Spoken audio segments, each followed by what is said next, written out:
Welcome to the Waffle Flower channel. This is It's in the Details. I'm Nicole, and today I'm showcasing the awesome Cutaway alphabet stamp set, and I'm using the Trick or Treat stamps and dies with it to create a big, bold title on my card. Not only am I creating a big, bold title with this awesome, tall, skinny alphabet, which is the Cutaway Alpha, but I am creating a shadow effect by double stamping all of my letters and any of the punctuation. So to really make this easy on myself, I am using the Misty. You could use other stamp positioner tools as well. This just happens to be the one that works best for me, especially when I'm using quite a few different stamps, as you can see here.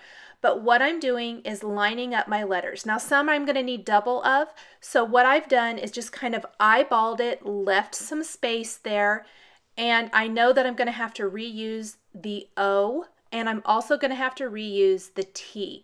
Other than that, I am laying out all the rest of my alphabet and punctuation and the Happy Halloween from the Trick or Treat stamp set. I'm going to shut the cover of my Misty, pick up all those letters.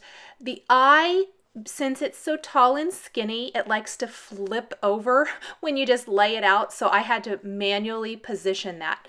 But you can see all of my alphabet is right there. Now, I have got my background already trimmed to size. It's going to be 5¼ inches by 4 inches. Slightly smaller than A2 sized, which is going to leave me with a nice white border when I adhere this to a standard A2 sized card. Once I have my paper lined up, it's time to ink up my greeting. So I'm going to ink up my letters here with a black ink. I'm going to go ahead and stamp them a couple times to get a nice bold black ink or inked image or greeting, I guess I want to say. Then I'm going to clean the stamps really good. I do not want to move them. I do not want to move my paper yet, but I definitely don't want to move my letters. I want them to all stay in that same position. So the letters and that phrase are all staying there, but I'm cleaning them. Then I like to just create some little guides here. So this is where I stamped those. That kind of gives me an idea where all 4 corners of my background panel go. From there, I'm going to shift slightly down and slightly to the right. Now that looks a little too much, so I'm going to go ahead and just move it a little bit more. You only want to move it a little bit.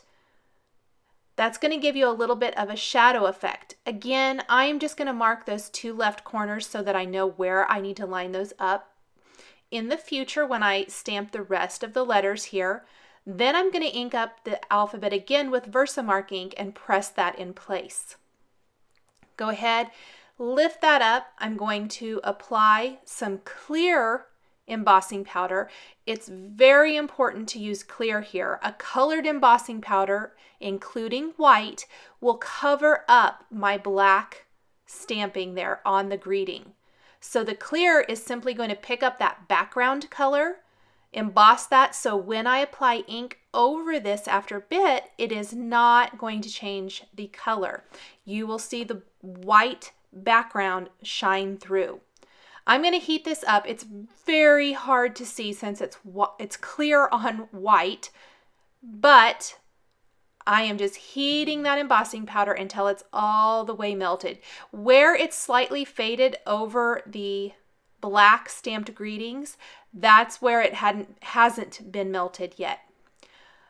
Again, I'm going to take my background and place it back in the Misty. Use my magnets to hold it down. I need to use my T and I need to use my O. My greeting's going to read, "Your Bootastic Happy Halloween." So next, I'm going to follow all of these exact same stamps. I've inked it up with black ink. I'm going to do that twice to make it nice and bold. I will clean off those stamps really well. Slightly adjust my background down and to the right. And then I'm going to ink up my alphabet again. And you may have to slightly adjust that if it doesn't look quite right. I adjusted it a couple times. You can kind of eyeball it and tell. You want it to just slightly overlap. Press that in place. Again, I'm going to take my clear embossing powder, emboss that, and I will repeat all of these same steps for the remaining O in the word boo.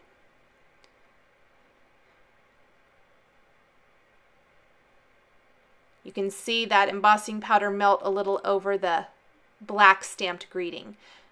I got embossing powder everywhere, so I did wipe it off my work surface a little bit. Then I wanted my background to resemble candy corn. So what I'm doing is applying some carved pumpkin distress ink, kind of in the middle. I'm going to lightly fade that near the top, leaving only a teeny tiny bit of white. And here is where you see the magic of that clear embossing, leaving a little bit of a shadow behind the black stamped greeting. I love this double stamping technique. I think it's so fun to use, and it really makes your greeting or your image pop off of the background without a ton of dimension. Just so much fun. I'm using squeezed lemonade distress ink along the bottom, and you can definitely see that candy corn kind of feeling there for my background. What inspired this was the candy corn images from the Trick or Treat stamp set. I think they're just darling. I love all the little images from this. But the boo, I'm definitely going to be using the ghosts and the candy corn. I'm going to buff off the embossing now, get any of that ink that might be sitting on top of it off. And then to even dress up my background a little more, I'm going to take some black soot distress paint. I'm going to water it down with a little bit of water and take a pretty small paintbrush, load that up with my watered down paint, and then flick that all over my background. And it's going to give this awesome distressed effect. I really love it. I'm going to do the same thing now with my picket fence or white distress paint. Again, water that down really good and flick that over my background. That's going to make a great distressed look. And then I'm going to set that aside to dry. I did my background first because I knew I was going to flick some paint on and it needed some time to dry. You could definitely hit it with your heat tool if you wanted to, but I prefer letting it air dry. So I did it first, set it aside, and I am now stamping or inking up and stamping the ghosts, the candy corn, and the jack-o'-lantern from the Trick or Treat stamp set. Gonna stamp those a couple times, one on top of another to get a nice bold stamped image.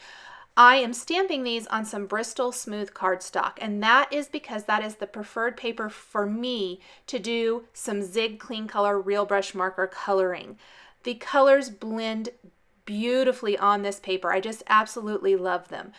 Not a ton of shading and things going on with this. Pretty simple coloring. I like to lay down my darker color first and blend with my lighter color. I generally only use 2 colors, especially if it's a small image, 3 maybe if it's bigger.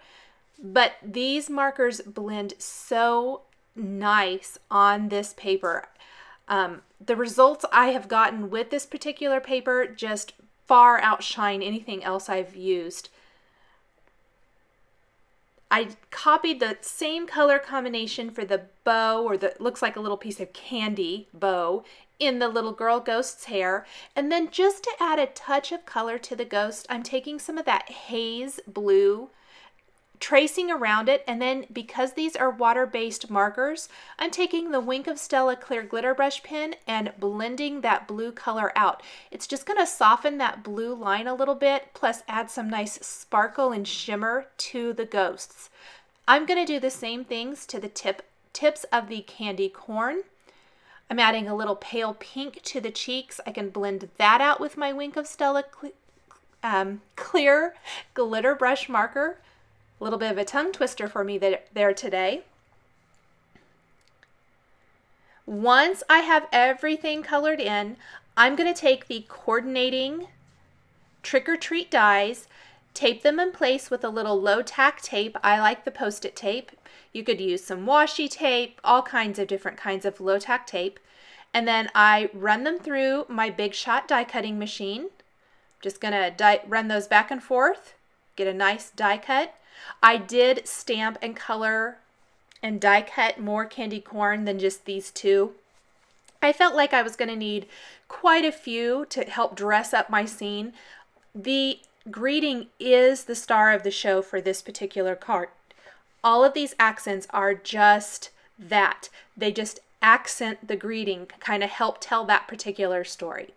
So once I have everything laid out on my card, I'm going to go in with a black glaze pen and go over the ghost's eyes.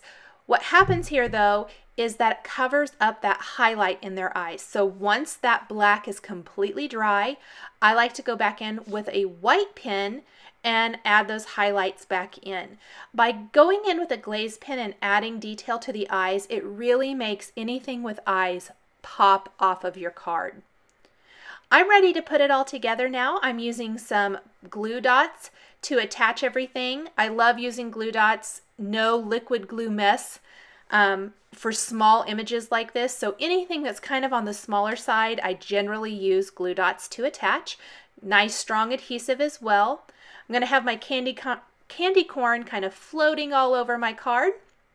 I'll finish by attaching this to a top fold standard A2 size card base, and my card is all finished. For more product information, please visit waffleflower.com. Follow us on YouTube, Instagram, and Facebook for more creative ideas.